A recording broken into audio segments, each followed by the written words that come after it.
Hindi natin dito masasabi, I did it by myself. None of you did it by yourself. Sila lahat ay kasama ninyo. Sinuportahan kayo. Sa mga hindi kasing palad na magkaroon ng ganitong support system sa tahanan, marami pa rin pruweba ng kabutihan sa paligid that brought us to this special day. Among strangers we came, our friends, mentors, and maybe our own chosen family.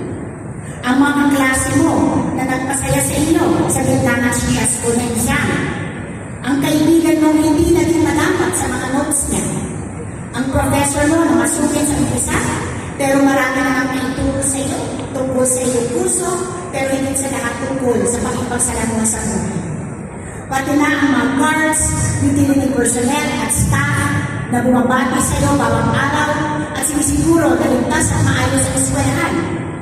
Para sa mga scholars dito, dapat rin ipagpasalamat ang kabutihang loob na nagbigay sa inyo ng oportunidad na makapagtapos. All these people that were in your life as you went through this journey, they helped you get to this special point. Always have a heart of gratitude. Always be thankful for everyone that made this special day in your life come true. Sa kabila ng ingay ng mundo, buhay na buhay pa rin ang katotohanan. Sa iba't ibang paraan, marami pa rin mabubuting Pilipino, nagsisikap, naglilingkod, nakikibaka sa tahimik na paraan, lumalaban ng patas para magkaroon ng sapat para sa sarili, para sa iba. At hindi nag-aatubili na ibigay ang kakaunting meron kung sakaling may mas nangangailangan. And starting today, in the years to come, I hope and pray that you will join the ranks of ang tinatawag natin mga mabubuting tao. Yan ang pangarap ko sa bawat isang graduate na nandito ngayon. Aanhin natin ang matatayog na mga bituin sa langit o ang daming-dami naman natin silangkan para maangot ang bituin na yan.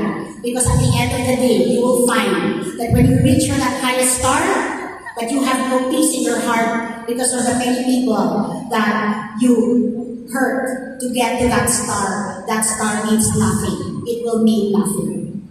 Today, you will start living your first grown-up dream. I join your loved ones in the Our Lady of Fatima University community in wishing you happiness in whatever form this happiness may come. But along with this, I wish that life will grant you the grace to keep trying no matter where life takes you. Always be brave. Always have courage. Always try to overcome your fears. Always choose to be good and never give up on the value of hope. Hope will bring us to the present or from the present to the future. It is what is inside us that will bring us what is success. So batch 2025, ito na ang simula. Go make your dreams come true. I wish you all the best. Again, congratulations to all of you. Congratulations to your parents. Congratulations to your loved ones. Please, do not pressure yourself too much. There is so much pressure in the world. Just believe. Believe in the inner strength that you have inside of you. And that will bring you forward until the very end. Maraming salamat at mabuhay kayo.